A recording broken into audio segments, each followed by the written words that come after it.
Buenas tardes, buenos días, los que están fuera de España. Pues nada, se me encomienda hablar de disfonía infantil, bueno, un tema que además amo, porque como especialista en voz, parece que no hay mucha prevalencia, pero os tengo que decir que la disfonía, al final, es una patología súper común en pediatría. Entonces, vamos a ir viendo. Disculpad un segundo que pueda. Fenomenal. Bueno, pues qué contaros, ¿no? Que la voz es uno de los primeros signos de vida. Quizás nunca nos hemos parado a pensar esto, pero para los humanos, para los adultos, la voz es una forma de comunicarnos y para los niños es una forma de expresarse. Por eso los gritos y los llantos, sobre todo en bebés, marcan las primeras etapas de su vida. Además, la disfonía infantil es un fenómeno muy habitual en pediatría, como os decía.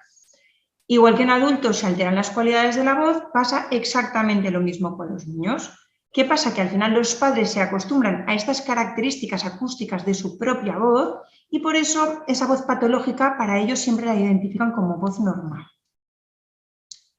Tanto con niños como igualmente con adultos, la disfonía superior a los 15 días tiene que ser revisada, sobre todo por un especialista en otorrinolaringología, con el objetivo siempre de descartar posibles lesiones y además, si existen o no existen, pero hay que hacer una corrección, es el momento de favorecer esa rehabilitación de la voz en el ámbito clínico. Enfoco muy bien en el ámbito clínico porque hoy en día se trabaja esta patología en las escuelas y es verdad que los maestros de audición y lenguaje no están preparados para poder asumir estos tratamientos, ¿vale?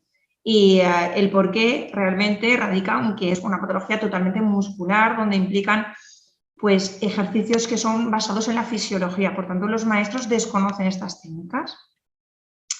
¿Cómo serían los signos alarma, ¿no? De un niño con disfonía infantil? Pues perder calidad de voz, perder voz en cumpleaños, haciendo deporte, después de actividad de coro, de un instrumento musical, después de llorar. Y no consideraríamos normal aquel niño que perdiera la calidad de su voz al menos 2 veces al mes. ¿Quién detecta la disfonía infantil? Pues bueno, los padres siempre son los últimos en apreciar que hay cambios en la voz de los hijos, como os he comentado, ellos normalizan la voz patológica porque están acostumbrados a escucharla. Y después sí que es verdad que los familiares que no son convivientes, como suelen ser los abuelos, los tíos, los primos, son los que más detectan porque sí que ven esa diferencia, ¿no?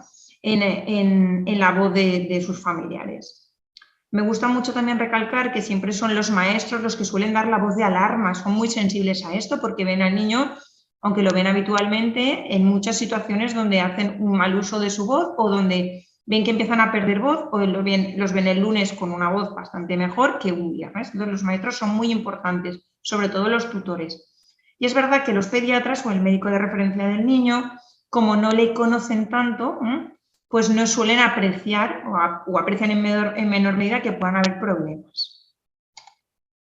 Vale. Instrumentos de evaluación, porque esto es súper importante. O sea, tener en cuenta que hay muchas formas de evaluar la disfonía infantil antes de que nos lleguen a consulta, pero es verdad que tiene que ser información fidedigna. ¿A qué me refiero? A que por lo menos tienen que ser pruebas realizadas por el otorrino que además nos aporten información. Es decir, instrumentos de evaluación hay muchos. En consulta se suele utilizar un nasofibrolaringoscopio flexible que entra por la naricita del niño, ve el estado de las cuerdas vocales, pero suele ser in situ, aunque hay veces que también lo graban. Ya es a partir de ahí donde se hace el informe haciendo la visualización de lo que realmente se ve. Para los logopedas, lo que más nos beneficia es que hagan una fibro, pero con luz estroboscópica, que a veces se llama videoestroboscopia, ¿no? Laringoestroboscopia, que además aportan siempre un CD porque así podemos visualizar cómo es la onda mucosa, cómo es la morfología de las lesiones, cómo están las cuerdas vocales, cómo actúan cuando respiran, cuando fonan. Pero claro, al ser pruebas un pelín invasivas, muchas veces en niños cuesta que nos las hagan, pero son las más completas. Obviamente nunca me fiaría de un análisis acústico de la voz porque a mí personalmente no me aporta la suficiente información ni para el diagnóstico ni para el tratamiento. Es decir, hacer un programa basado en una grabación, yo no puedo ver cómo es la morfología de las cuerdas vocales, yo no puedo ver si son lesiones adquiridas, si son lesiones congénitas, que todo esto ahora especificaremos, pero muchas veces por no meter la cámara por la nariz al niño o por no meter un fibro rígido por la boca, se tira de estos recursos que realmente para diagnosticar ni para rehabilitar no sirven, ¿vale? Sí que podemos utilizar el tiempo máximo de fonación, N/S. Es patológico inferior a 10 segundos, nos puede dar una pista, pero nunca sería un instrumento de evaluación por sí solo, ¿no? Una audiometría tampoco me parece fiable la respuesta hasta pasados los 5 años o sobre los 5 años, porque es verdad que los pediatras suelen pedirla con anterioridad a hacer una fibro, porque como es una prueba no invasiva y en este caso si hubiera un problema de audición se justificaría, ¿no?, el que el niño elevase la voz o que hiciera un mal uso de su voz, por eso la perdiese. Entonces, como prueba complementaria me parece bien, ¿vale?, a partir de 5 años. Pero como única prueba de evaluación tampoco me parece bien, porque lo que hay que hacer es ver las cuerdas, ver cómo actúan las cuerdas vocales dentro de la laringe, ver el patrón fonatorio, ver el cierre glótico, ver si hay lesiones, cómo son, y además es súper importante para nuestro trabajo posterior, ¿vale? Se sigue utilizando el espejito laríngeo, o sea, eso es algo obviamente cero objetivo, porque en el momento en el cual el espejo con el palo pasa por la boca se empaña, entonces lo más seguro es que el 80% de otorrinos con estas pruebas no vean nada. Esto que yo os lo pongo aquí claro, o sea, es prehistórico, de cuando todavía no habían cámaras y desgraciadamente se sigue haciendo. Entonces, a través de estas pruebas para dar un diagnóstico cercano, realmente lo que hacen es distorsionar todas las realidades, ¿vale? Entonces, sí que como logopedas nos gustaría, ¿no?, o sea, que los pacientes nos presentaran una videolaringoestroboscopia, ¿vale? O al menos una fibrolaringoscopia, in situ, para ver el resumen, ¿vale? Esta es la más común, la que os he dicho.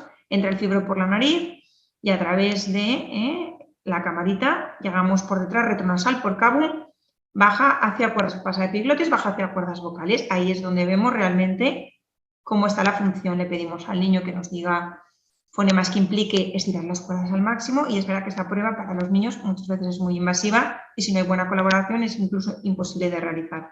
Por eso es importante que los padres estén en consulta. A veces necesitamos que, pues bueno, se inmovilice un poquito al niño, pero al final es la prueba más fiable.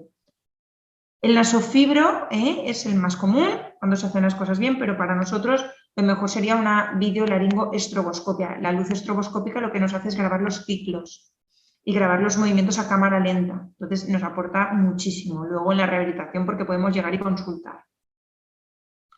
¿Qué nos interesa ver? Tenemos que ser súper rápidos. Yo digo que es fundamental, o sea, que cuando nosotros cogemos un caso de disfonía infantil, tenemos que ser, o sea, los más interesados en acompañar a ese niño a las revisiones, si no tiene una primera visita, en ofrecernos a ir para ver, para poder explorar en ese mismo momento, porque ya os digo que recibimos en consulta muchos informes que nos ponen 2 palabras, pero claro, si no vemos realmente cómo es morfológicamente ese niño, pues es muy complicado que con 2 palabras pueda hacer una rehabilitación de calidad. Entonces tenemos que ver cómo es el borde del tercio medio de las cuerdas vocales, si está liso, si tiene lesiones, ¿no?, cómo es la morfología de las cuerdas vocales cuando el paciente habla, pero sobre todo cuando el paciente respira, porque si tienen patología adquirida, nódulos vocálicos, aparecen cuando hablas, por eso se llaman vocálicos fonatorios, ¿no?, nódulos. Pero cuando respira, la cuerda vocal tendría que estar lisa, es decir, que cuando hablásemos chocarían las cuerdas dejando un espacio de aire, ¿no?, dejando ese roce. Ese roce provocaría ese escape de aire, ese hiatus, esa falta de cierre concéntrico de cuerdas vocales, pero cuando respiramos, los nódulos rehabilitables por parte de logopedia desaparecen en respiración, aparecen en fonación, ¿vale? Por eso son vocálicos, porque solo aparecen cuando el paciente habla y no cuando respira. Cuando respira las cuerdas están lisas. Si esos nodulitos siguen apareciendo cuando el paciente respira, habría que ver que sean nódulos, que si fueran nódulos serían súper queratinizados y seguramente si fuera una niña ya nos implicaría una patología del futuro, ¿no? Confirmar que sean nódulos, porque si aparecen en respiración pueden ser quistes epidermoides, o sea, desde el nacimiento, ¿vale? Entonces es fundamental el tener información de qué está pasando, o sea, qué conducta hay dentro de esas cuerdas vocales, ¿no? Por eso os digo que os animo siempre a acompañar, a buscar lazos entre otorrinos, porque al final es súper importante, porque nuestras altas dependen de sus diagnósticos y al revés, o sea, un mal diagnóstico ya está cuestionando que nosotros podamos hacer una buena rehabilitación. Y para ellos, si no hacemos una buena rehabilitación, no pueden dar un alta. Entonces, somos un equipo que tiene que estar súper unido, ¿no?, de cara a la patología de la disfonía infantil, ¿no? Entonces, también tenemos que ver cómo está esa parte posterior de la laringe, si está irritada, si realmente esas cuerdas vocales y esa faringe, ¿no? tiene reflejada que puede haber una patología, ¿no? de reflujo, que no hay lesiones, pero el paciente cuando fona mete las bandas, los aritenoides están acabalgados, o sea, toda esa información, incluso para una disfonía hiperfuncional, nos aporta muchísimo el estar in situ en el análisis. Y si no se hace, porque no podemos acompañar, siempre intentar pedir que nos den una videoestroboscopia donde podamos repasar y pedir a otros compañeros la opinión sobre qué está pasando aquí y cómo abordo, cómo afronto este tratamiento, ¿no? Sobre todo en pediatría.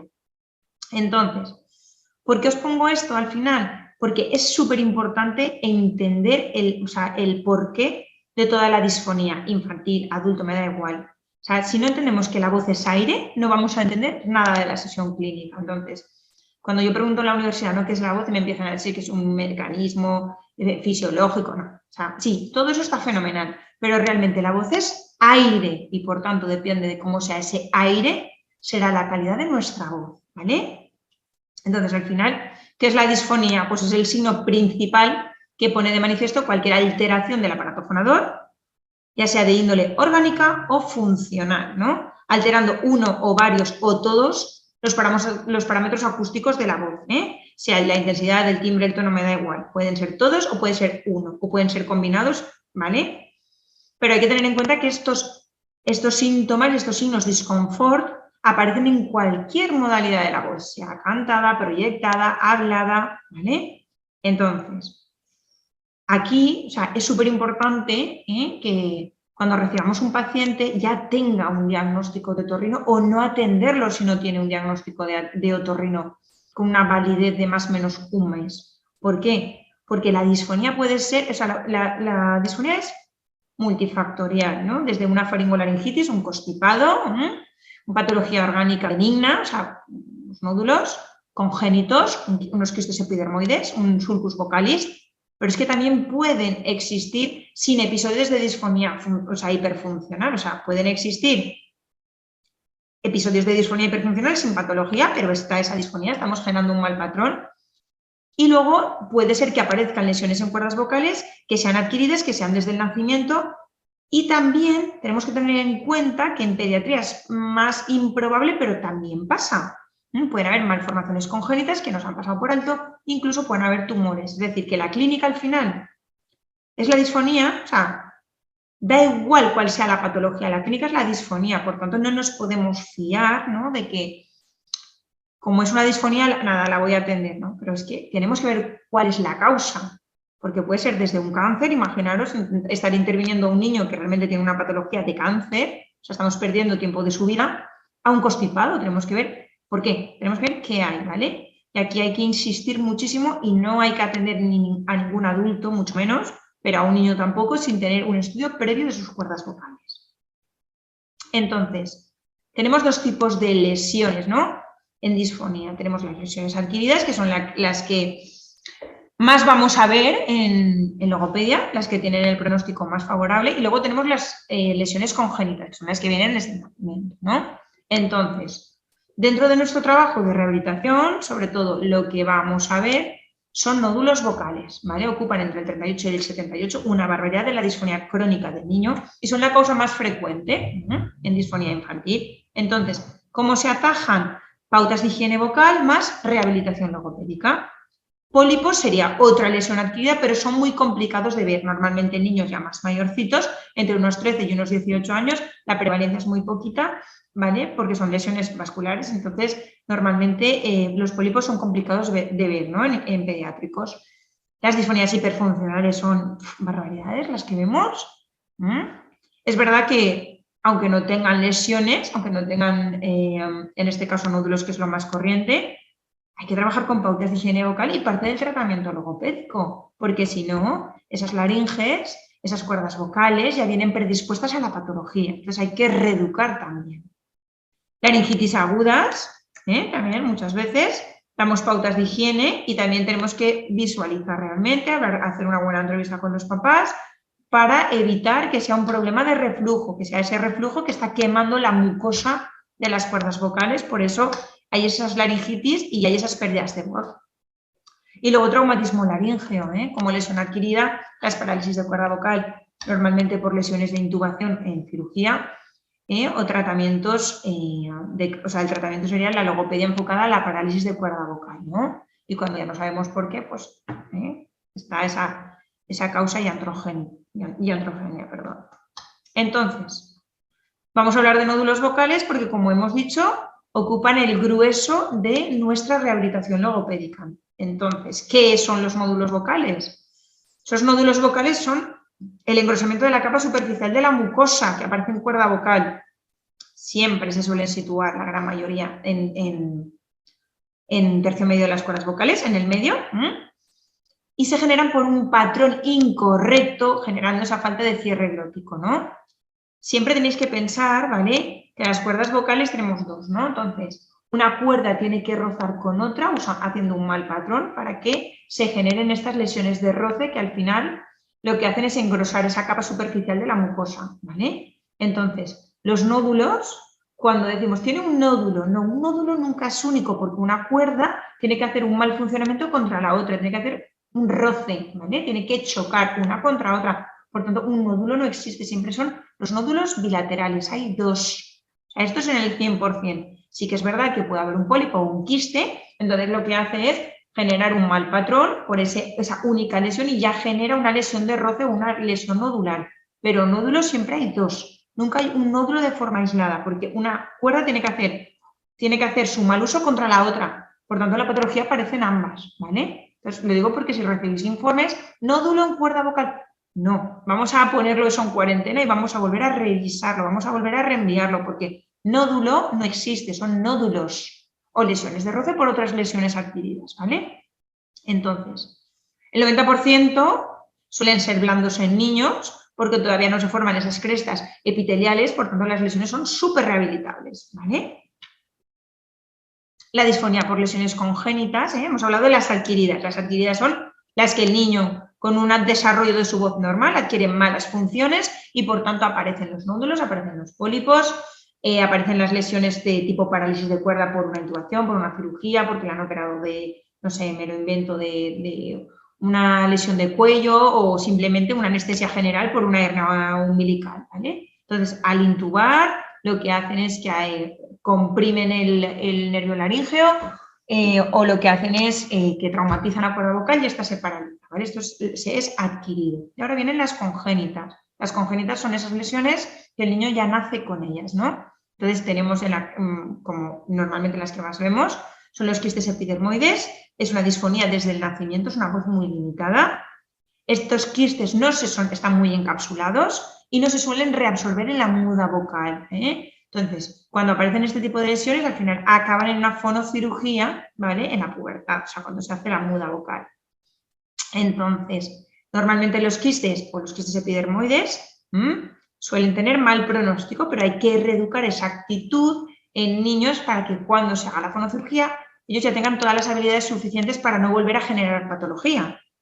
Entonces, lo que tenemos al final son niños que les vemos que desde que han nacido, cuando lloran se quedan afónicos, están afónicos desde que empiezan a hablar, o sea, sus primeras palabras ya están afónicos, pero claro, para eso para los padres es algo normal porque lo han visto así, por tanto, no desconfían o no ponen su señal de alarma de que su hijo pueda tener una lesión en cuerda vocal, ¿no? O sea, no ponen de manifiesto que sea un signo de alarma porque lo conocen hablando así, ¿vale? Estos son los que siempre pasan por alto y suelen ser en los colegios donde no ven que realmente este niño tenga un patrón de voz normal, ¿no? También como lesión congénita están los ulcus y las vegetus, los puentes mucosos, que generan muchísima fatiga vocal, dolor laríngeo, entonces el tratamiento siempre es conservador, no se suele utilizar la fonocirugía sin antes la logopedia, o sea, entonces hacemos pautas de higiene vocal, trabajo logopédico y fonocirugía ya en la edad adulta, porque normalmente se suelen completar con rellenos, hidroxiapatita, ácido hialurónico, en fin, o técnicas ya más específicas por parte de otorrino. Y luego tenemos las laringomalacias, ¿no? Que son anomalías laringias y son normalmente pacientes que requieren una traqueostomía porque son pacientes neurológicos, ¿vale? Disfonía en bebés, lo que estábamos hablando. La gran mayoría siempre son virus, ¿no? Generan inflamación en la mucosa de la laringe y en las cuerdas vocales. Por tanto, tienen una laringitis que esa disfonía suele durar máximo una semana y luego ya se recupera. Cuando se manifiesta un llanto anormal con o sin estridor, las causas más frecuentes incluyen anomalías congénitas laríngeas, quistes, ¿no? O también cuidado con las lesiones neurológicas, que es lo que hemos dicho antes, ¿vale? O las parálisis de cuerda vocal. Muchas veces se generan por eso, lo que estaba comentando antes, ¿no? Cirugía por prematuridad, sobre todo en bebés, cirugía por prematuridad, sufrimiento fetal, kiwi, forceps, utilizar maquinaria para poder sacar al bebé, ¿no? Entonces, esto es lo que genera, ¿no? Que la cuerda al final se paralice. Por tanto, ese niño, claro, al no tener esa buena movilidad y no tener ese cierre, genera estas disfonías en bebés. Hay que ir con cuidado porque estas disfonías también generan disfagias, ¿vale? Y ahora os enciendo la alarma, ¿no? Nosotros cuando hablamos, ¿no? O el niño cuando llora, cuerdas vocales se llevan a la línea media. Cuando respira, ¿no? Se abre. Cuando traga, tiene que cerrar. Por tanto, si hay una cuerda paralizada, cuando habla, cuando va a llorar o va a gritar o va a generar una se acerca, la otra no. Por tanto, hay escape de aire, disfonía. Cuando van a respirar, no hay problema, aunque esté paralizada, como está abierta, respira súper bien. Pero cuando va a tragar, cuando tiene que comer el bebé, ¿qué pasa? Que se atraganta porque las cuerdas vocales no se juntan para tragar, una queda abierta, entonces penetra la leche a vía respiratoria, ¿vale? Y también mucho cuidado en las disfonías de los bebés, también porque puede ser una consecuencia de que esa mucosa se queme por el reflujo gastroesofágico, ¿vale? Importante, somos súper diferentes, son súper diferentes las disfonías, sea niño, sea niña. Nuestra laringe muestra una evolución continua desde que hemos nacido. Hioides, único hueso que no está cogido hueso, que está cogido musculatura, y laringe están prácticamente en la misma línea, están pegaditos.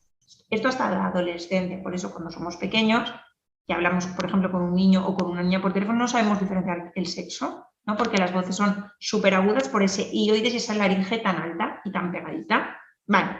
Estos cambios van a conformar sus especiales características fisiológicas, histológicas y patológicas en ambos sexos. ¿Por qué? Porque la incidencia de la disfonía infantil sitúa el 23% de los casos niños con respecto a un 3% de las niñas, ¿vale? Los niños son mucho más gritones que las niñas. Solo un 2% requiere fonocirugía antes de la muda, hablamos de niños, ¿vale? También es verdad que la incidencia en niñas es muchísimo peor el pronóstico. Un niño con patología vocal, con una disfonía infantil, simplemente con buenos hábitos de la voz, una reeducación más o menos combinable con tiempos de descanso, junto con esa muda, esa laringe que crece muchísimo, hace que esas lesiones se reabsorban. Sin embargo, una niña no tiene muda vocal, no tiene cambio de voz, su laringe crece muy poquito. Por tanto, una patología orgánica en niña, unos nódulos vocales en niña, si no se rehabilitan en el pasado, es decir, cuando es una niña, le va a repercutir en ese futuro. Eso será una niña con una disfonía infantil no tratada, por tanto será una adulta que seguramente precisará de pasar por quirófano para poder quitar todas esas lesiones que ya serán muy viejas, muy antiguas, muy epitelizadas, ¿vale? Entonces, los niños, simplemente por el crecimiento de su muda vocal, más ese poco interés que tengan en hacer la rehabilitación y esos buenos hábitos, el pronóstico es buenísimo, aunque haya un 23% de casos más de niños respecto a un 3% de niñas. Sin embargo, las niñas, como no tienen muda vocal, no hay ese crecimiento brutal de la laringe. Si ya en su etapa infantil tienen disfonía y tienen lesiones, acabarán seguramente haciendo una fonocirugía si no reeducan, ¿vale? Entonces, ¿cuáles son los casos más frecuentes de disfonía infantil? Los procesos infecciosos respiratorios, los virus que hemos dicho, los nódulos vocales, sobre todo por sobreesfuerzo y por abuso vocal, por chillar, porque las actividades que el niño hace fuera del entorno que no controla, sus emociones tampoco las controla, por tanto los nódulos por sobreesfuerzo y por abuso vocal están súper presentes en las consultas de logopedia. Además, lo que habíamos dicho, ¿no? Que si esa patología es reconocida desde el nacimiento, hablamos de patología congénita, Si el niño nace sin ningún tipo de patología en su voz y la adquiere después, como el nombre dice, hablamos de patología adquirida, ¿no? Es verdad que esta patología adquirida aparece repentina y evoluciona empeorando, ¿eh? Entonces, la congénita siempre vemos al niño igual en todos los estadios, en todos los momentos con este tipo de voz patológica, y la adquirida sí que vemos que ha sido un niño con una voz normal que ha ido empeorando. Para esto es súper importante, ¿no?, hablar de las características de la laringe infantil, hablar un poquito de anatomía, ¿no? Porque cuando nacemos no está esa ausencia de ligamento vocal en el momento de nacer, ¿no? Es la lámina propia sin capa uniforme, ¿eh? O sea, que esas cuerdas vocales se van conformando, van creándose conforme vamos creciendo, ¿vale? Esas capas más profundas, porque la cuerda vocal, bueno, el tamaño al nacer es de 4 milímetros y llega hasta unos 8 milímetros en torno a los 10 años, ¿vale? 10-12 años. Es el cartílago tiroides hasta los 14. El cartílago tiroides hasta los 14, en mujeres alcanza unos 120 grados y en varones 90. O sea, hay unos cambios bastante significativos. Y la localización del cricoides en el nacimiento se suele ubicar en C3 y en adolescentes C7. Imaginaos el crecimiento, ¿no?, de la laringe. La frecuencia fundamental al nacer es de unos 500 hercios y a los 8 años de unos 286. Por eso las voces en niños son muy agudas, sea niño o niña, y luego van siendo más graves, ¿no?, en el cambio de la muda. Ambos sexos, mismo timbre, misma intensidad, hasta los 8 años aprox, que es lo que hemos comentado. La muda vocal, esto me encanta, o sea, es que ahí es donde vemos. Antes estábamos hablando del cartílago tiroides porque es muy evidente, ¿no?, en niños. Enseguida vemos cómo le sale el escroto, cómo vemos que realmente hay una modificación, cómo se acoplan las alas. Sin embargo, las chicas, ¿no?, tenemos esa parte de todo el esqueleto, pero especialmente el tiroides totalmente liso, ¿no? Entonces, hablando de la muda vocal, la laringe de los neonatos es muy diferente en la forma y en la posición de la de los adultos, y su desarrollo es progresivo hasta los 16 años. La laringe del niño varón puede crecer tanto que las lesiones se reabsorban, es lo que os he contado antes. La laringe de las niñas apenas crece, por tanto, el pronóstico en disfonía infantil niña es mucho peor que en niño. Y la cirugía no se contempla hasta pasada la muda, a no ser que sea una voz muy limitada. Yo sí que he visto casos donde se ha hecho fonocirugía en niños de 5 años porque apenas podían hablar 3 palabras, no podían cantar, en el colegio lo pasaban muy mal, no podían leer en voz alta, no podían incluso participar en una asamblea. Entonces sí que he visto cirugía antes de la muda, o sea, lo más temprano que he visto han sido en 5 años, ¿vale? Pero no es lo normal. Primera visita logopédica, ¿qué exijo? Un informe de otorrino en vigor. Y si no lo tiene, derivo para valorar y explicar que sin pruebas no podemos actuar. Es decir, como os he dicho antes, no puedo atender un caso de disfonía infantil sin tener pruebas, ni disfonía infantil ni disfonía adulta. Y aquí hago un paréntesis y os cuento una anécdota. ¿Vale? Yo en la consulta recibía una estudiante de medicina por terapia miofuncional. Entonces me estaba contando que su padre se había quedado afónico, le hice 4 preguntas: ¿es fumador, bebe alcohol? No, nada, no, que va, nada, súper sano, tal. De repente se había quedado afónico y tal. Dice, bueno, le dije, pues bueno, es importante que vaya al otorrino, tal, aunque si es una persona sana no te preocupes, pero que sí, que vaya, que le hagan unas pruebas.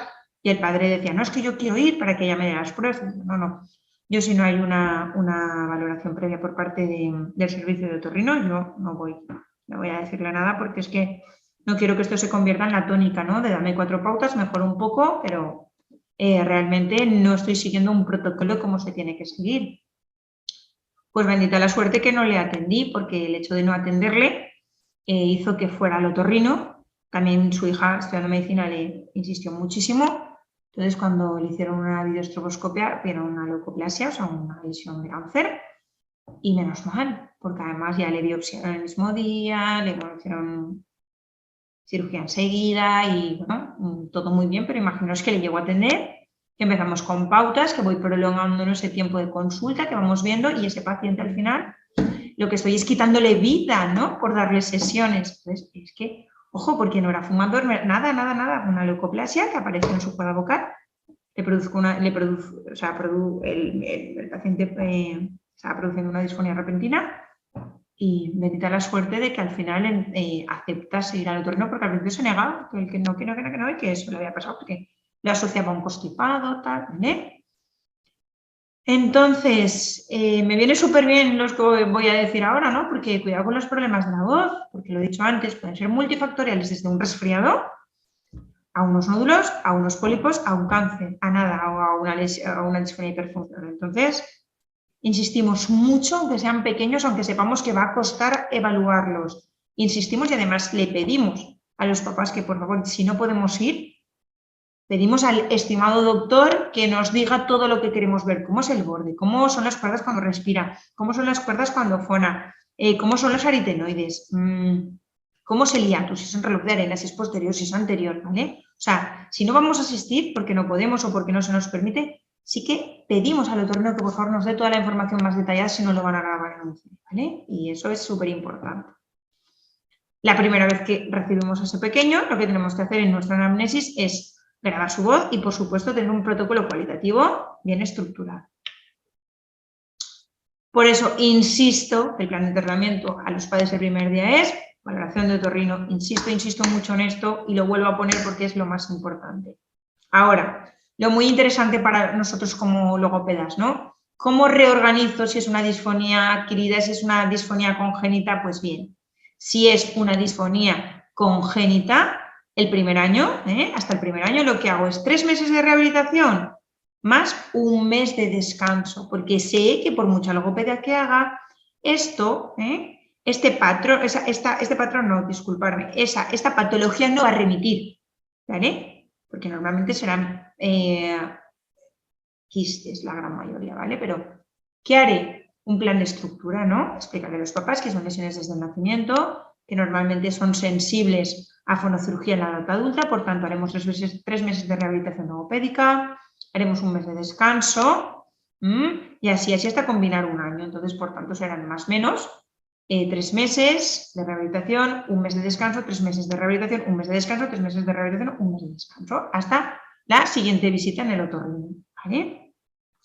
Si la disfonía es adquirida, es decir, que llega a la voz de este niño, lo que haré o a esta niña serán 3 meses de rehabilitación más revisión por parte del otorrino para ver si tenemos un alta, o sea, que hemos rehabilitado este pediátrico, o realmente tenemos que seguir con la misma pauta, 3 meses más de terapia, no hay descanso, ¿vale? La gran mayoría de niños, si son lesiones blandas, que son el 90%, en los 3 meses, los niños son muy agradecidos porque ellos no tienen tantos malos hábitos. Entonces, en 3 meses de rehabilitación de voz, normalmente es más que suficiente para que las lesiones desaparezcan, ¿vale? En el caso de una disfonía hiperfuncional, es decir, que no hay patología orgánica, que no hay nada, pero el niño se pone afónico, fuerza mucho la voz, lo que haremos será 2 meses de rehabilitación logopédica con 1 mes de descanso, más 2 meses de rehabilitación logopédica hasta la visita por parte del otorrino. Porque aquí lo que se pretende es realmente reeducar esos patrones para que, aparte de que nunca aparezcan lesiones, que realmente el niño esté controlado y pueda ir creciendo y desarrollando sus cuerdas vocales sin ningún tipo de empeoramiento, ¿no? Entonces, obviamente, ¿no? Esa evolución se aprecia con los oídos, o sea, un niño que es muy disfónico, además tenemos una grabación, conforme le vamos viendo que va evolucionando, escuchamos que su voz cada vez es más clara, ¿no? Pero los cambios morfológicos de las cuerdas vocales no se ven con los oídos. Es fundamental las revisiones por parte del otorrino, por mucho que el papá o la mamá diga, es que lo pasó súper mal con la cámara, fue imposible, fue muy traumático, le tuvimos que sujetar entre 3, ya, pero es que es súper importante saber cómo está evolucionando. Obviamente nadie queremos que le hagan daño a los niños, por supuesto, y hay que intentar hacerlo siempre desde el respeto al niño. Hay que ir diciéndole al niño lo que va a pasar, tiene que tener un plan, saber cuándo va a ir a la revisión, explicarle lo que se pretende con él, ¿no? Pero es que, claro, nosotros sí que podemos escuchar si hay una evolución, pero no podemos ver qué está pasando, o sea, cómo se comportan ahora mismo esas cuerdas vocales. Por eso es fundamental las revisiones, aunque cueste muchas veces convencer a los papás. Dentro del plan de tratamiento, el entorno es fundamental. El apoyo de las familias, ¿no? Ayudar a cambiar esas actitudes vocálicas por parte de sus hijos y ellos mismos. O sea, son fundamentales muchas veces. Un niño con disfonía conlleva a que sus familiares son personas que no hacen un buen uso de la voz, o sea, sus padres gritan, tienen malos hábitos respiratorios, son fumadores, o sea que realmente los patrones de habla sí se copian. Entonces, muchas veces en la primera visita estamos viendo que realmente tenemos una familia de gritones enfrente, ¿no? Obviamente, el niño pasa muchas horas integrado en la escuela, por tanto, los maestros son parte fundamental. Los maestros le tienen que decir, para, respira, coge bien el aire, estás respirando por la boca, hay que respirar por la nariz, fíjate, estás haciendo tensión en el cuello, e intenta relajarte un poco, ¿vale? Entonces, los maestros son fundamentales. Incluir en la rutina de la noche cuentos donde habla del oso Nico que perdió su voz, o no sé quién estaba triste porque no se podía comunicar con sus amigos porque había hecho un mal uso de la voz, incluir a esos propios niños dentro de ser personajes, ¿no? Contando lo que les pasa a ellos y cómo están mejorando, o sea, es muy importante. La toma de decisiones respecto al comedor y las extraescolares, porque un niño que tiene problemas en la voz, quizás quedarse a comer, donde luego tiene mucho tiempo libre y están haciendo un mal abuso o están haciendo, ¿no? O sea, no tienen un control de la voz, es peligroso, porque esos tiempos libres, ¿no? Si están jugando en el patio o si están haciendo algún deporte, estamos fomentando que no haya ese descanso vocal, ¿eh? Igualmente hay que evaluar qué extraescolares nos favorecen. Si tenemos muchísimos problemas, quizás un instrumento de viento no nos venga bien. O si en este caso sé que haciendo un deporte colectivo va a gritar muchísimo, pues a lo mejor tengo que apostar más por un deporte individual o por deportes donde sean más relajados, ¿no? O sea, que hay que sopesar, ¿no? La parte al final no escolar, ¿no? Lo que decía, los instrumentos de viento no favorecen por el momento, habría que dejarlos. Igualmente que las clases de canto o de coro, porque están forzando, están abusando más de su voz. ¿Cuál es el prototipo de paciente al final que encontramos en la consulta? Pues esa voz fatigada, ronca, constreñida, ese volumen súper alto, esa pérdida de voz al final del día, ese tono agravado, ese tipo respiratorio invertido, salto clavicular, niños que son respiradores orales, el modo de respirar, no tienen buena flexibilidad en los tonos, la coordinación fonorrespiratoria está alterada, necesitan respirar continuamente por la boca para poder estar produciendo, por tanto los ciclos respiratorios se reducen muchísimo, tienen muchísimo sobreesfuerzo laringio, tensan, están siempre tosiendo, carraspeando, haciendo sonidos guturales, tienen la sensación de moco, de cuerpo extraño, ¿no? Solo usan la nariz para oler porque no tienen buena permeabilidad nasal, se quedan disfónicos en cumpleaños, pierden calidad de voz en cualquier actividad extraescolar, no tienen cuidados ni tienen prevención. ¿Vale? Este sería el prototipo que solemos ver. Pero yo os pongo un prototipo plus, ¿no? Un extra. Hay que ir con mucho cuidado con los mayorcitos de 5 años. ¿Por qué? Porque, señal de alarma, ¿no? Disfonía, más de 5 años, veo que está respirando mucho por la boca. Tengo que tener en cuenta varias cosas. Primero que nada, descartar causas, porque respira por la boca, puede tener adenoides, puede tener frenillo lingual, puede tener amígdalas o puede tenerlo todo, o sea, ese tejido linfático que está invadiendo la vía respiratoria porque el niño no permeabiliza. ¿Por qué? Porque la lengua no está pegada arriba generando sellado palatino. Por eso, como tengo la lengua baja, respiro por la boca, al respirar por la boca hipertrofio las amígdalas. Como no estoy generando un flujo de aire continuo por la nariz, aparecen las vegetaciones. Todo. O es un completo. Puede pasar y veo muchos. Hay que tener en cuenta también cuidado con las alergias no diagnosticadas, porque eso también nos da mucho problema respiratorio y mucha disfonía, porque tenemos que acordarnos que hemos dicho que la voz es aire. Por tanto, dependiendo de cómo cojamos el aire, será la calidad de nuestra voz. Cuidado también con los que vienen con problemas fonológicos, aparte que con problemas de la voz, hay que ir más allá. ¿Por qué? Porque tienen problemas fonológicos y de voz. Cuidado con los frenillos linguales no competentes, o las malas oclusiones, o las degluciones atípicas, ¿vale? Y digo cuidado porque al final serían pacientes para trabajar tanto en voz como en terapia miofuncional. Entonces, se acaban convirtiendo en pacientes súper dependientes del logopeda, del otorrino y del odontopediatra ortodoncista, ¿vale? Tener en cuenta que la disfonía infantil tiene unas connotaciones de abordaje especial, sometida sobre todo a peculiaridades de la laringe infantil, órgano que está en constante crecimiento hasta la adolescencia con la muda vocal. Además, influyen muchas variantes en el desarrollo global del niño, muchísimas, y la adquisición de múltiples habilidades y funciones en el entorno familiar, escolar y social que envuelve al niño. Es lo que os decía antes. Los niños copian los patrones, entonces si están en un entorno ruidoso, donde hay poco cuidado, donde realmente, o sea, su forma de hablar es gritando, o son niños que realmente están en entornos de humo, o sea, cuidado con esto porque esto sí que va a influir en cómo va a ser su evolución, ¿vale? también en la escuela, pues clases muy grandes, acústicamente imposibles, donde se juntan varios niños con disfonía. Entonces, a nivel social, sí que es verdad que la patología, o sea, la disfonía empeora o mejora. A nivel de tratamiento, hay que tener en cuenta que no todos se deben al final de tratar igual, ya lo hemos explicado antes cómo, ¿no? Según si es patología congénita, si es patología adquirida. No hay que tener una metodología fija, es decir, la reeducación se va viendo en función de las revisiones también por parte del especialista en otorrinolaringología, ¿no? Entonces, hay que tener en cuenta, ¿no?, que al final las características personales de edad y la patología, según sea congénita o adquirida, va a modificar o va a seguir un protocolo claro según la evolución de esa disfonía infantil, ¿no? El diagnóstico es fundamental, el estudio previo es fundamental. La discriminación auditiva. Es necesario que un niño comprenda bien que cuando hablamos emitimos un mensaje sonoro que llega al oído del interlocutor, por tanto, este niño tiene que tener un trabajo, ¿no?, de conciencia sonora del mundo, ¿no? O sea, tiene que saber qué peculiaridades, ¿no?, envuelven a su voz. Es fundamental hacer una reeducación basada en el entrenamiento auditivo. Esa percepción de esto es un ruido, esto es un sonido, esto está bien, esto está excedido, ¿no? Esto realmente está tan excedido que es ininteligible, o sea, tiene que entender y tiene que entrenar auditivamente la normalidad respecto a el grito, respecto al ruido, respecto a la ininteligibilidad o a la voz baja, ¿vale? Entonces, eso forma parte de la terapia, ¿no?, y del conocimiento de las cualidades de su voz. La postura y la verticalidad son fundamentales, además de la respiración que ya le hemos comentado.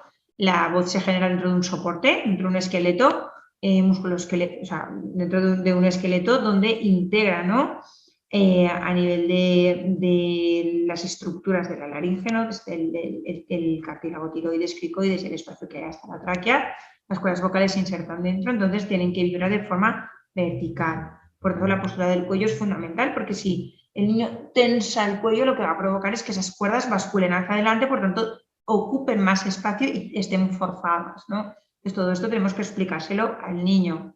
Muchas veces corregir la postura en un niño es casi imposible porque no llegan a entender. Yo lo que hago para corregir esa postura y esa verticalidad es, al final, tirar de vendaje neuromuscular y de manipulación laríngea. Si yo les vendo con las fuerzas que yo necesito, cuando ellos intentan forzar, ese mismo vendaje les va corrigiendo. Entonces, no tienen tanta tendencia a sacar el cuello o a apretar incluso lo que es la musculatura facial, ¿vale? Igualmente con la respiración. Ellos tienen que tomar conciencia de que hay tiempos, ¿no?, de que hay dos tiempos, de inspiración y de expiración, y que siempre se coge el aire por la nariz. Ese aire al final cae en forma de palabra porque tú no lo estás expulsando, pero si sobra, tienen que tirarlo por la nariz. O sea, es muy importante que aprendan a sincronizar la entrada del aire por la nariz. O sea, la nariz es el punto número 1 de la respiración nasal, porque la nariz tiene unas cualidades, o sea, fundamentales de cara a la rehabilitación. Normalmente son niños respiradores orales, ¿vale?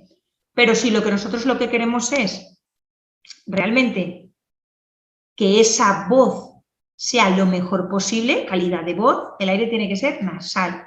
¿Por qué? Porque nuestras cuerdas vocales necesitan el aire a una temperatura de unos 33-34 grados. ¿Qué pasa? Que si respiramos por la boca, aquí que estamos a 24, 9, 9, 2, 2. Por tanto, es la nariz, los cornetes nasales los que regulan la temperatura de ese aire que llegará a cuerdas vocales. Además, la nariz lo que hace es purificar ese aire que entra. Entonces, claro, esa suciedad, esos gérmenes quedan en la nariz retenidos, no van a cuerdas vocales, no las contaminan. Y además lo que hacen es humidificar ese aire, ponerlo húmedo a temperatura y limpio, óptimo para nuestras cuerdas vocales. Por tanto, lo primero que hay que enseñar a un niño es a respirar para poder hablar, ¿vale? Y esto ahora lo vamos a retomar. Pautas de humidificación. O sea, este sería el esquema de tratamiento, ¿no? Súper importante saber que la voz la tengo que cuidar. Y la única manera que tengo de cuidar nuestras cuerdas vocales es hidratándolas, es haciendo baos, especialmente manzanilla amarga, que es muy desinflamatoria. ¿Por qué? Porque las cuerdas vocales están en la vía respiratoria. Si las cuerdas vocales están en la vía respiratoria, solo podemos respirar aire húmedo. Todo lo que se ha tragado, eso es un mito que te ayuda a mejorar la calidad de tu voz. O sea, porque lo que tragas pasa por la boca, lengua, faringe, baja la epiglotis, esófago y estómago. No va por cuerdas vocales, para nada. O sea, de hecho, si cae algún líquido en cuerdas vocales, nos entra un ataque de tos porque nuestro organismo lo que hace es responder hacia el ataque, ¿no? No puede entrar líquido en vía respiratoria, solo puede entrar aire. Por eso la única manera que tenemos de acceder para tratar y cuidar nuestras cuerdas vocales es a través de los vaos, a través de las inhalaciones, ¿no? Yo además dentro del esquema de tratamiento siempre les digo a los niños, digo, te voy a enseñar a gritar, pero vas a gritar bien, sin hacerte daño porque los niños chillan, las profesoras chillan. La verdad es que es muy importante saber hacerlo bien, ¿vale? Porque eso se puede hacer bien. Si somos capaces de subir el volumen y quitar la tensión muscular, la voz se proyecta de forma natural. No nos tienen que enseñar a proyectar la voz. Eso es fisiológicamente viene dado por el aparato fonador. Igualmente, el cambio de patrón respiratorio oral-nasal, o sea, el diafragma se activa solo. Esto que decían antes, voy a ir al logopeda para que me enseñen a respirar diafragmáticamente, eso es otro mito. Nadie te enseña a respirar diafragmáticamente. Simplemente por el hecho de activar la nariz, el diafragma se activa de forma automática. Igual que si yo quiero conectar el bíceps, tengo que levantar peso. Si yo respiro por la nariz, el diafragma se activa, porque es un mecanismo fisiológico. Es verdad que esto es un músculo. Si yo no uso la nariz para hablar, este músculo no tiene buen tono. Es igual como si yo quiero levantar mucho peso, tengo que empezar por poco. O sea, por poco podré y cada vez iré levantando más. Esto es igual. Hay que animar a que respiren por la nariz para que conecten el diafragma, pero eso es fisiología del aparato fonador. Si respiro por la nariz, activo diafragma. Si respiro por la boca, activo pulmones. Porque cuando yo respiro por la boca, el cuerpo no sabe si me estoy ahogando, si me estoy muriendo, qué está pasando. Entonces, lo más rápido es activar pulmones. Boca, pulmón. Recorrido para hablar, súper corto. Nariz, diafragma, recorrido para hablar, todo.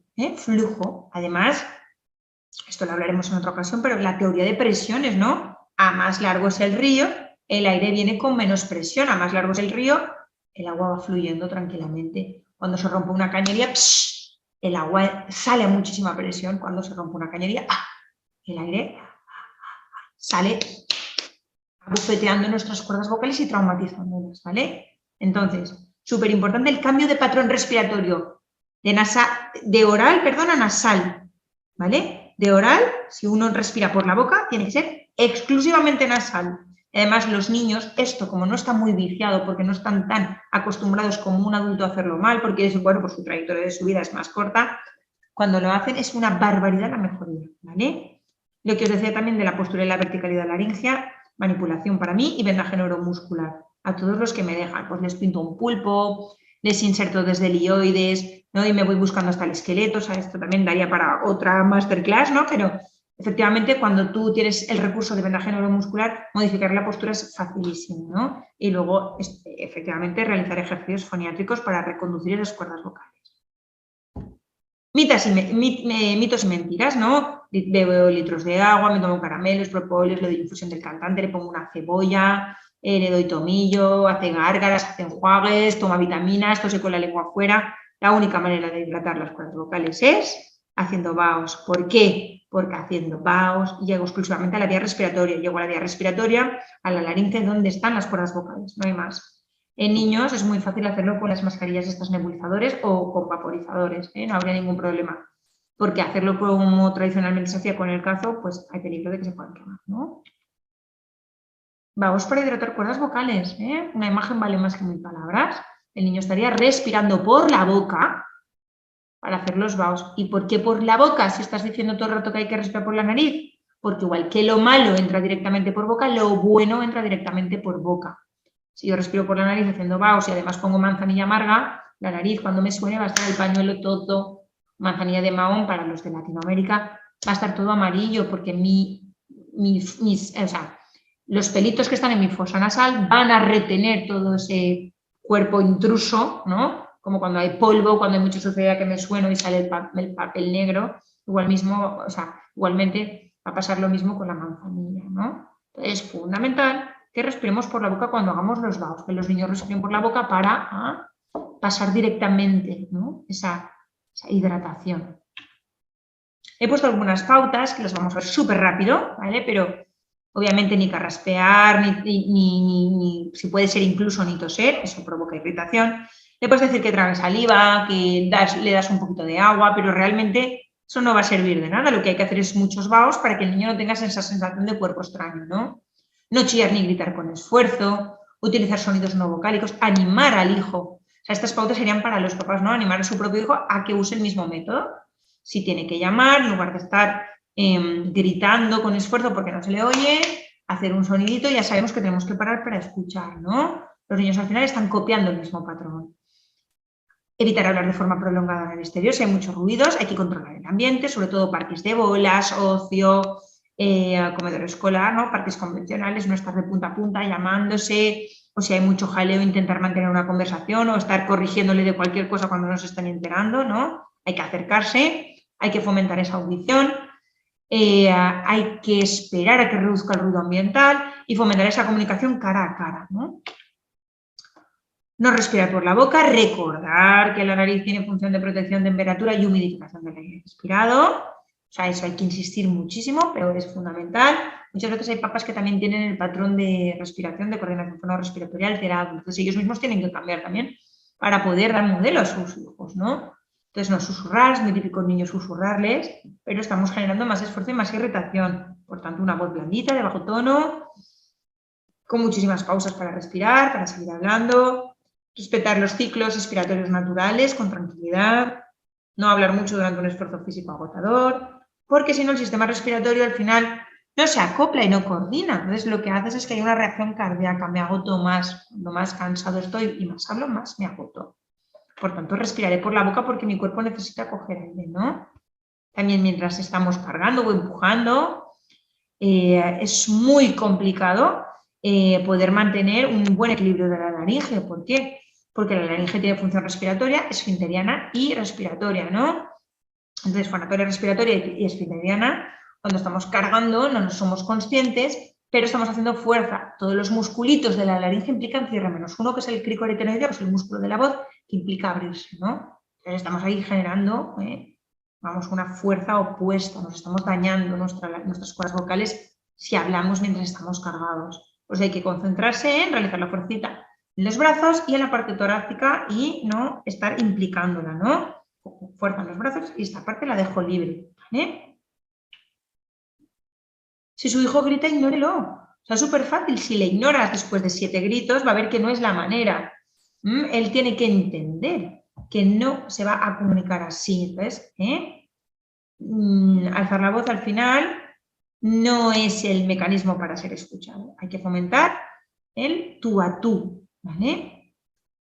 Súper atentos a la postura del cuello del niño, hay que intentar que haya esa tolerancia al rendaje neuromuscular, llevarlo a los mismos papás si sirve de ejemplo, incluso sin tensión puesta para que su hijo lo pueda aceptar, ¿no? No contener la respiración mientras piensa lo que va a decir, siempre hay que animar a que es... A ver, si la voz es aire tenemos que hablar si la voz es aire tenemos que respirar antes de hablar, porque si no tenemos aire, ¿cómo vamos a hablar? ¿Qué vamos a hablar? ¿Con el aire que nos sirve para vivir? No, no. Hay que usar aire para poder hablar, por tanto antes tenemos que respirar. No forzar la voz, ni tensar la musculatura facial ni cervical, cuando se enfada, intentar, ¿no?, tener ese tono relajado de la cara. Obviamente enfatizamos esa voz, pero intentamos no ir ahí cuando estamos súper enfadados con la tensión muscular y facial, ¿no? Si el niño canta en un coro, sería súper, súper recomendable dejar hasta que reduzca su voz, ¿no? Igualmente que no pasar por alto los signos prolongados de tensión vocal, disfonía, dolor de garganta, ardor de estómago, alergias. Hay que consultar con un otorrino si experimentan cambios que afectan a la voz más de 15 días. Si fuma, no lo haga nunca delante de su hijo porque el humo le va a perjudicar o directamente deje de fumar, que sería lo más conveniente. Controlar la temperatura de su casa, cuidado con el aire acondicionado como con la calefacción, mantener la humedad del aire. Se puede utilizar un humidificador para dormir o incluso para el ambiente, para que ese aire no esté tan reseco o tan permeable, ¿no? Y utilizar, para hablar con su hijo, un tono blando y agradable. Los niños copian todos los modelos, ¿no?, incluso los del habla. Por tanto, si uno está hablando con su hijo cuando se enfada, o no ya no cuando se enfada, cuando le exige cualquier cosa, está utilizando fuerza, el niño siempre va a responder con fuerza. Ese patrón se copia mucho. Pues yo que en consulta, cuando vemos a los papás, nos damos cuenta que de gato gatito, ¿no?, que no es él solo que le ha pasado eso, ¿no?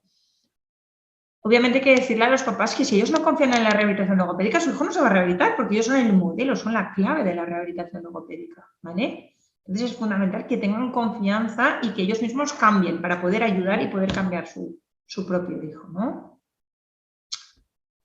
Pues ahora vamos a centrarnos un poquito en lo que es tratamiento, ¿no? El vendaje neuromuscular, lo que para poder vendar a un niño tenemos que hacer una valoración de esa tensión muscular laringea y escapular asociada. Entonces la técnica sería la manipulación de todo el esqueleto independientemente, pero claro, para esto hay que tener un poquito de formación. Si no lo sé hacer, pues esto lo obvio y ya está, ¿no? ¿Cuál es el objetivo? Pues descontracturar el esqueleto óseo-cartilaginoso, eliminar esa sensación de nudo. Antes decía, no, tienen que hacer técnicas de relajación. A ver, no. O sea, técnicas de relajación no sirven para estar relajado, ¿no? En plan de, cuando se les contaba a los niños, piensa que estás en un bosque, cierra los ojos, vas a coger manzanas, vas a mover el cuerpo. A ver, hacer esto muy bien para tener movilidad, para, no sé, para visualizar que el cuello se mueve, pero realmente para descontracturar, o sea, para los niños que fuerzan mucho, lo que hay que hacer es manipular esa laringe y en el caso de que haya tensión muscular, aplicar vendaje neuromuscular para reconducir esa verticalidad, ¿no?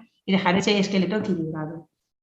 ¿Cuál es el objetivo del vendaje neuromuscular? Pues lo que hemos dicho, ¿no? Restablecer esa correcta fisiología musculoesquelética, relajar los músculos que intervienen en la fonación, tanto supraioideos como infraioideos. O sea, realmente cuando manipulamos, iniciamos desde el ioides hasta la tráquea, ¿vale? Para los niños es súper efectivo y hay que tener en cuenta que es verdad que es mucho más difícil que en adultos porque las estructuras son muy diminutas. Entonces, entre que el ioides y el tiroides están casi juntos y que los musculitos son muy pequeñines, a veces nos cuesta, pero es que es buenísimo, ¿eh? Formarse en esto y poder aplicarlo a niños. ¿Ves? Esta sería una de las técnicas. Dentro del tratamiento, patrón respiratorio y coordinación fonorrespiratoria, para mí esto es fundamental en la disfonía infantil. Si entendemos que la voz es aire, ya lo he dicho antes, dependerá de cómo sea la calidad de nuestro aire para poder ser la calidad de nuestra voz. La respiración nasal nos viene dada desde el nacimiento. O sea, todos los niños cuando nacen que no tienen ningún problema respiran por la nariz. Si no, sería imposible que el bebé se alimentara, ¿no? O sea, si respiraba por la boca, ¿cómo comería? No podía tomar ni biberón, ni pecho, ni nada. O sea, no existiría la lactancia, ¿no? Entonces, al final, lo que hemos dicho antes, la nariz tiene esa función de temperatura, de humidificación y de filtro del aire respirado. Por tanto, cuando vemos a un niño que no tiene ningún problema en su voz, ni ningún problema en su respiración, estamos hablando mucho de respiración porque la voz es aire, ¿no? Vemos que hacen esas siestas, ves como los diafragmas, ¿no? Se hinchan las barrigas, ¿no? Para gusto verlos dormir. Entonces, es que nos viene desde el nacimiento. Los niños que se desconfiguran, lo que hay que hacer es una reeducación y, por tanto, como no hay tanto tiempo de inicio, son muy agradecidos y rápidamente reconducen. Pero es lo primero que hay que animar al niño antes de iniciar ningún ejercicio foniátrico. Lo que hay que animar al niño antes de realizar ningún ejercicio de voz es a respirar bien. Y cuando respiramos por la nariz, como hemos dicho antes, el diafragma se activa de forma automática. Por tanto, si respiramos por la boca, ciclo mucho más corto de aire, apenas pueden hablar. ¿Por qué? Porque no hay capacidad, no hay recorrido. El aire viene a una presión glótica muy fuerte. Lo que hace es traumatizar las cuerdas. Respiro por la nariz, activo diafragma de forma fisiológica y tengo mucho más recorrido para no generar esa fonastenia, esa fatiga, para no ahogarnos, para no... Ves que a veces es que se sale hasta la vena, esos son los músculos, ¿no? Que fuerzan para, con el aire que ya no queda, con ese aire de la resistencia, seguir hablando. Entonces, ¿cómo puedo ir reeducando esas fases, no? Pues esas fases las puedo ir reeducando con fichas, con frases o con imágenes de dos elementos. Venga, vamos a respirar por la nariz, venga. Respiras por la nariz, me haces una frase cortita y lo que te sobra, cuidado, que lo tiras por la nariz. Ir estructurando, ¿no? Ir haciendo unos ejercicios muy guiados, con juego simbólico, controlamos la respiración, con situaciones espontáneas. A ver, cuéntame una cosa. A ver, acuérdate, vamos a repasar. Ahora no hay ficha. Cuando empiezas a contarme, respiras por la nariz y cuando te quedas sin aire, que te das cuenta que ya te estás fatigando, antes de eso, vuelves a respirar por la nariz, ¿no? De repeticiones adaptadas a su ciclo respiratorio. Es decir, estás como evaluando también cómo respira, antes que ponerte a hacer ninguna actividad de voz, ¿no? Esto es una actividad de voz por excelencia, ¿no? ¿Qué has hecho hoy en el cole? Muy bien, pues como ya tienes aire, ya puedes hablar. Pues en el cole, pintado, no sé qué. ¡Cuidado, Pero ¿por dónde entra ese voz? ¡Ay, que me he equivocado! La seño me ha dicho que la profesora de música tengo que... ¿eh? Muy bien, ha respirado por la nariz. Y además en niños es que es muy agradable porque ellos cuando te los ganas, o sea, es que son tratamientos, o sea, rapidísimos. Ellos apenas tienen malos hábitos, entonces son muy reconducibles. La discriminación auditiva también es muy importante, ¿no? Y depende mucho de la familia por donde, ¿no? Psicológicamente les repercute, obviamente también niños muy emocionales, ¿no? Pues cuando van a llorar pierden la voz, cuando gritan por ilusión pierden la voz, cuando están tristes pierden la voz. Entonces, es verdad que psicológicamente repercute mucho, ¿no? Es difícil, pero el niño tiene que apreciar que existe exceso de volumen. Entonces, la mejor manera muchas veces es contando cuentos, ¿no? Contando situaciones, o sea, en ellos mismos no lo ven, pero contando un cuento sí que pueden. Y de repente, y pego un grito, pero eso está bien, ¿no? Madre mía, eso es un grito, claro, eso cuando tú lo haces tienes que darte cuenta que no estás cuidando tu voz. Pero un niño, en el vorágine de su día a día, es muy difícil que él entienda que está gritando, ¿vale? Entonces, apoyarnos con grabaciones es fundamental. Grabaciones de gritos, llantos, voces normalizadas, susurros, eso está bien, o sea, ayudarles también a escucharse y a verse, ¿no? Y obviamente hay que entenderlo y eso hay que transmitirlo mucho a las familias, que a las consultas de logopedia nunca vienen niños calladitos, ni que se sientan en la silla, ni que no. Muchas veces tenemos que hacer terapias de pie porque son niños movidos, son niños que gritan, son niños que son pues muy efusivos, entonces, claro, ponerte a sentarte con ellos, no, es que hay que hacerlo de pie y hay veces que hay que hacerlo incluso saltando, O sea, a veces decimos, bueno, pues vamos a sacrificar, ¿no? Esa parte de acomodación de la coordinación respiratoria, pero nos interesa que respire por la nariz, pues nada, aunque sea de pie, a pata coja, sujetados, o con una pelota en la mano, yo qué sé, o con un gomet, lo haces bien, un gomet, lo haces bien, otro gomet, o sea, que realmente lo que vamos es pegatina, ha respirado mal, pues ahora me voy aquí a apuntarlo, ahora ha respirado bien, ahora me voy a la ficha de no sé qué, o sea, que hay que ganárselos, ¿no? ¿Cuál es el tratamiento logopédico de cara al tema del esfuerzo? ¿No? Pues al final es entender que los niños gritan, pero que hay que enseñarles a chillar bien, porque si ellos no bloquean la musculatura no hay dolor. También pasa con los adultos, cuando aprenden a elevar el volumen, quitando la tensión muscular, la voz se proyecta, la voz se imposta, cambia el timbre, cambia la resonancia, cambia el tono, porque la voz lo que hace es que se acopla, genera esa presión intraoral, ¿no? Interviene dentro de la cavidad oral. Si yo desbloqueo el cuello, le animo mucho al niño a decir, pero tú cuando quieras dar un grito porque te has enfadado, porque estás triste, vale, pero no te quedes bloqueando la musculatura. No sé si lo apreciáis, cuando yo estoy chillando fuerte, es muy difícil desasociar ese binomio de fuerza y voz. Pero si somos capaces de poder levantar el volumen sin forzar la musculatura, la voz se proyecta, como estáis viendo, y yo no me hago daño, ¿vale? Pues todo esto, muy poquito a poco, enseñárselo a los papás, enseñárselo a los niños, ¿vale? Saber que eso existe. Entonces, es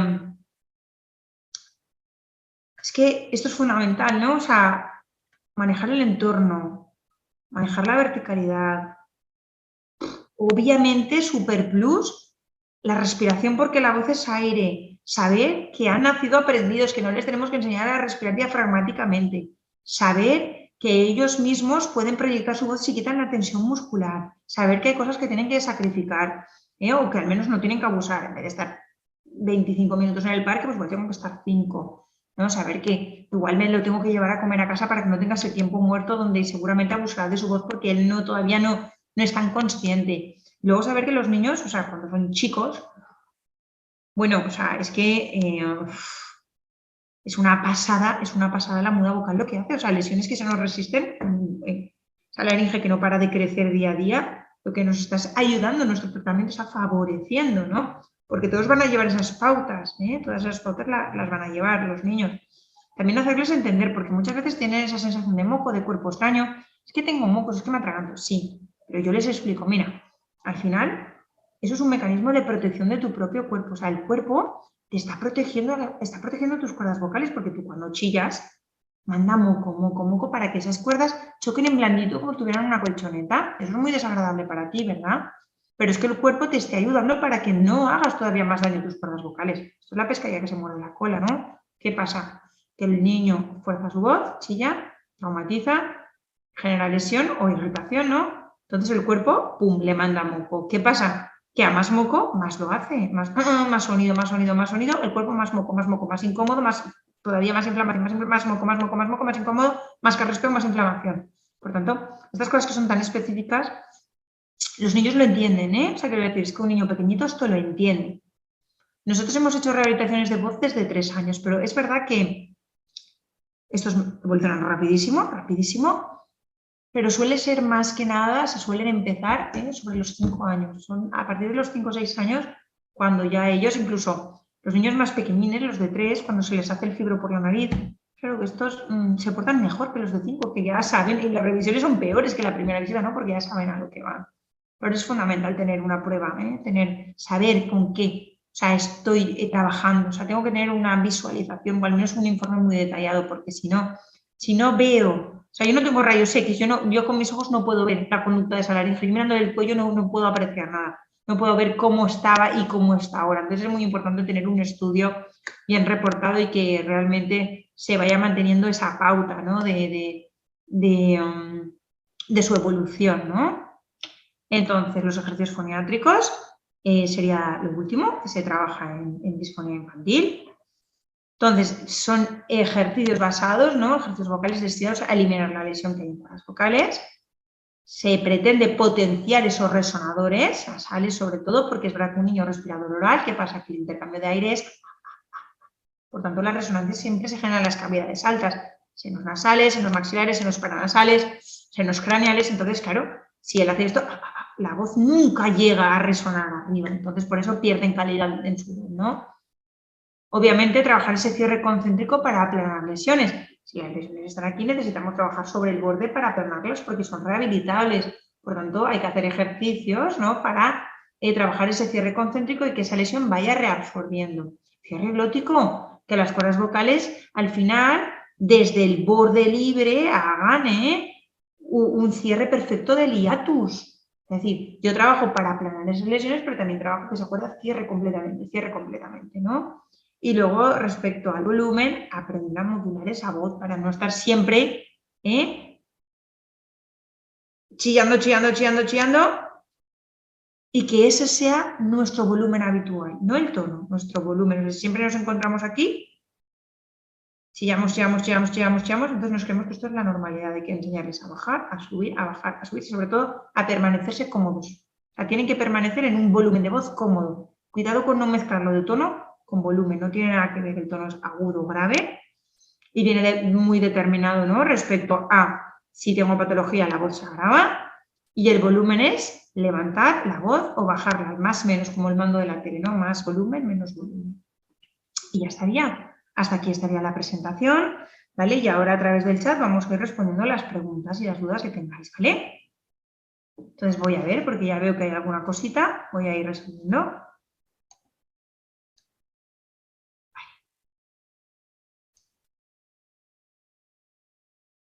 Vale, me están diciendo, aunque se ha respondido, qué significa DA y DC. DA es disfonía adquirida, la que viene dada cuando hay una voz normal, pero por unos malos hábitos generamos patología en la voz. Y luego viene la disfonía congénita, es que el niño ya nace con lesiones en su voz, ¿vale? Que son las que normalmente pasan desapercibidas porque los padres están acostumbrados desde las primeras palabras o desde el mismo llanto a escuchar a bebés afónicos, entonces creen que su voz es así y ya está y no hay más, ¿vale? ¿Más preguntas que no veo?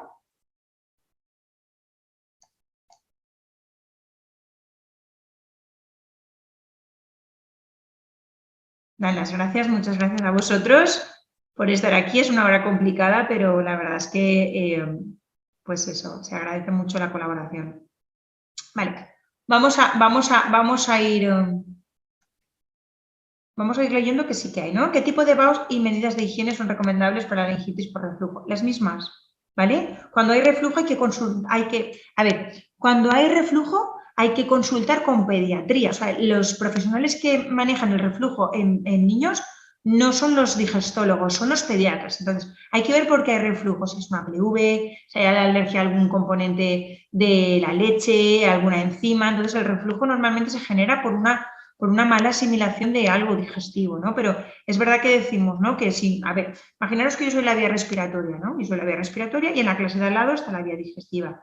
Si en la clase de al lado, que es la vía digestiva, tiran un cubo de agua, yo como vía respiratoria yo no me entero de nada. Pero si en la clase de al lado se pega fuego, que es el reflujo, yo tengo que salir porque me quemo. Eso es la diferencia, ¿no? Es decir, aunque pasan otras vías, realmente a mí me afecta. Por eso la mucosa del vecino, que sería la vía respiratoria, se quema, ¿no? Entonces hay que hacer siempre vaos, independientemente, porque el vao ayuda a rehidratar la mucosa oral y además con manzanilla amarga o manzanilla de mahón, o sea, manzanilla de las bolitas estas salvajes, lo que nos hacen es que quitemos una inflamación y todavía estuve yo participando en un estudio en la universidad que era lo que mejor venía, ¿no? Para restablecer mucosa y desinflamar, ¿no?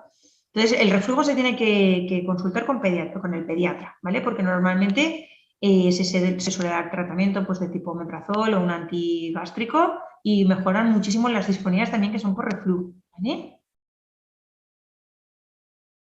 ¿Tiene relación la disfonía con el autismo? Bueno, pues depende.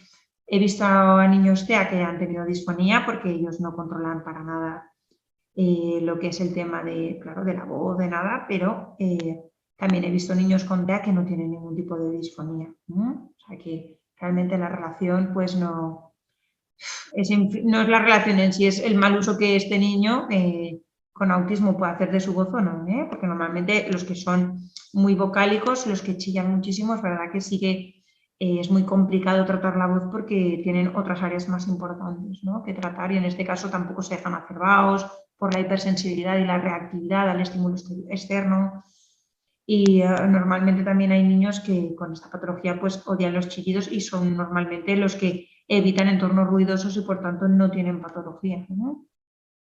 Muchas gracias. Vamos a leer otro, ¿no? ¿Cuánto tiempo es necesario exponer a los niños a los vaos? Se realizan 5... Vale. Mirad, los vaos son parte del tratamiento logopédico y son parte de la rutina en casa, ¿vale? Antes de iniciar la consulta logopédica, yo inicio con vaos para preparar esas cuerdas vocales y finalizo también con vaos para dejar las cuerdas vocales óptimas ya que han trabajado más o de una manera diferente a la que están acostumbradas, ¿no? Entonces, yo lo incluyo siempre, siempre, siempre en las sesiones clínicas y luego en casa todos los días el niño, por ejemplo, es muy, muy bueno antes de ir a dormir porque ya, o sea, tienen tiempo a hacer vaos también, ¿vale? Porque si además son un poco respiradores orales, esa laringe no sufre tanto, esas cuerdas vocales no sufren tanto, porque vienen ya preparadas para la noche. Y si el niño se despierta en la mañana con voz más ronca, puede deberse a disfonía o podría relacionarse más con el reflujo. Si el niño se despierta con voz ronca, suele relacionarse con que es un respirador oral. Entonces hay que ver por qué. ¿Por qué respira por la boca? Porque no tiene la lengua bien colocada para respirar. Podría ser una anquiloglosia. Tiene vegetaciones, por eso no permeabiliza por la nariz y tira de boca porque necesita respirar, porque si no haría apneas, o tiene reflujo y realmente se está quemando y respira por la boca, pues obviamente suele estar mucho más relacionada a la disfonía, o suele estar el mal patrón respiratorio más que el reflujo. El reflujo al final es la consecuencia. ¿Vale? Entonces, cuando sí que se despierta, si ha perdido su voz, es cuando sospechamos de reflujo. En los niños, que empeora la voz al despertarse, pero durante el día va siendo mejor. Sin embargo, en los niños con patología de la voz, inician el día relativamente bien, pero conforme va pasando la tarde, están cada vez más disfónicos. Los niños con reflujo se levantan disfónicos y conforme va pasando el día van mejorando. ¿Vale? Esa sería la diferencia. Primero que nada, no se puede modificar el hábito de dormir con la boca abierta. Lo que tienes que ver es la causa de por qué respira con la boca abierta. Entonces, lo que tenemos que ir es al origen. Tenemos que ir al origen porque hay que ver por qué respira por la boca. Si respira por la boca es porque realmente no es una cuestión funcional, es una cuestión anatómica, porque él no respira por la boca porque quiere, respira por la boca porque realmente no tiene la capacidad fisiológica de hacerlo por la nariz, porque ahí él no es consciente, ¿vale? Entonces, cuando un niño duerme con la boca abierta, sería obligatoria una visita a otorrino para descartar que estén bien las amígdalas, que esté bien el frenillo lingual, o incluso nosotros mismos podemos evaluarlas y las vegetaciones también, las adenoides. Es súper importante, ¿no? Si no hay nada, es decir, que todo está bien, sí que podemos ir reeducando con la posición. Hay niños que se quedan en una posición muy boca arriba, por tanto, por la gravedad, en ocasiones, igual que en las sillas del coche, caen los labios, cae la lengua, cae la mandíbula y respiran por la boca. Normalmente eso es por gravedad. La vía nasal tiene que estar muy permeable para que puedan respirar por la nariz y no implique la boca. Por eso cuando están resfriados, están constipaditos, que la nariz se tapona, los niños respiran por la boca y roncan un poquito. Pero si ese ronquido se vuelve continuo y es siempre, hay que consultar con un otorrino para ver qué está pasando. ¿Durante cuántos minutos se debe utilizar los vaos? Esto es independiente, ¿vale? Yo suelo utilizarlos 5 minutos al inicio, 5 minutos al final, pero en casa digo que si tienen tiempo, incluso viendo una película, viendo dibujos, que se pongan a hacer vaos, ¿vale? O con la nebulización hasta que termine el agua, el depósito, que utilicen mucho recurso visual para que ellos se entretengan mirando y van permeabilizando. No existe ninguna contraindicación para el tema del uso de los vaos, a no ser que tengan una piel súper sensible y que les haga rojeces o que tengan una piel súper atópica, pero por norma general nunca me he encontrado a ningún niño que haya tenido problemas por hacer vaos, todo lo contrario. Normalmente si no hay ningún tipo de problema en la piel, lo que hace es nutrirles la piel, porque al final son instrumentos también que incluso mucha patología de la piel se usa vaos o limpiezas de caras, utilizan el vao para reblandecer la dermis. Entonces, normalmente incluso es positivo, ¿vale? Un uso prolongado podría resultar mal, no, para nada, todo lo contrario. O sea, es que es fabuloso. O sea, de hecho, lo que habría que hacer es un uso prolongado. O sea, tendría que ser un hábito, porque si se nos reseca la piel, hidratamos. Si tenemos un problema en cuero cabelludo, lo tratamos. Sí, pero es que estamos todo el día hablando. Si tenemos un problema digestivo, lo tratamos, pero es que nuestras cuerdas vocales son las grandes olvidadas. Es todo lo contrario. O sea, lo que hay que hacer, sobre todo ahora yéndonos a los adultos o los que utilizan su voz como instrumento de trabajo, los maestros, profesores, locutores, periodistas, entrenadores, guías, abogados, recepcionistas. Yo en el hospital a estas personas los trato por patología de la voz, o sea, porque ellos realmente la voz es un instrumento laboral, por tanto, se altera por hacer un mal uso. Entonces, la hidratación continua lo que hace es que la voz esté cuidada, igual que yo cuido mis ojos y se resecan, pongo colirio, la voz igual. Si yo tengo un sobreabuso de la voz, tengo que cuidarla y la única manera que tengo de llegar a cuerdas vocales es por vía respiratoria. ¿Cómo puedo llegar a vía respiratoria a cuerdas vocales? Inhalando con vaos, ¿vale? Acordaros que todo lo que es tragado es un gran mito. No llega a cuerdas vocales porque se va por otra vía y menos mal. Voy a hacer un curso, una demostración de vendaje neuromuscular. Pues bueno, si se me lo permite, por supuesto, ¿eh? O sea, claro, por supuesto, pero es verdad que esto requiere de una formación más específica porque hay distintas técnicas, ¿eh? Técnicas para relajar, técnicas para dar tensión, pero siempre el origen es el hioides, ¿eh? Que es el soporte de la laringe. La verdad es que esto requiere de una formación específica, ¿vale? Y no lo puedo comentar tanto a nivel de voz porque realmente es práctico, ¿vale? Muchas gracias a todos ustedes, de verdad, o sea, muy agradecida de ver que se ha conectado tantísima gente, es un placer. Es verdad que la disfonía infantil muchas veces parece que es complicada, es facilísima. Los niños apenas tienen parafunciones, los niños apenas tienen malos hábitos adquiridos. Su prolongación, o sea, respecto al mal uso de su voz es muy corta. Si te ganas al niño, te ganas a la familia, sabes que es un éxito asegurado. El 90% son nódulos vocálicos blandos, o sea que tenemos ahí garantizado el éxito prácticamente. Se ve mucha más patología adquirida que congénita. Dentro de la patología adquirida lo que más se ve son nódulos, por tanto, sabemos cómo cogerlos. Hay que entender que nódulos hay dos, lo hemos dicho antes. Cuerda vocal tiene que chocar contra cuerda vocal y, por tanto, si vemos informes que no están bien explicados, es importante que pidamos explicaciones porque nosotros somos los que vamos a realizar esa rehabilitación, ¿vale? Y nada, espero que haya quedado muy claro. Os he puesto en la última diapositiva mi Instagram. Me podéis seguir, hablo muchísimo de terapia miofuncional, hablo muchísimo también de voz, pero sobre todo estoy muy centrada en el pediátrico bebé, ¿vale?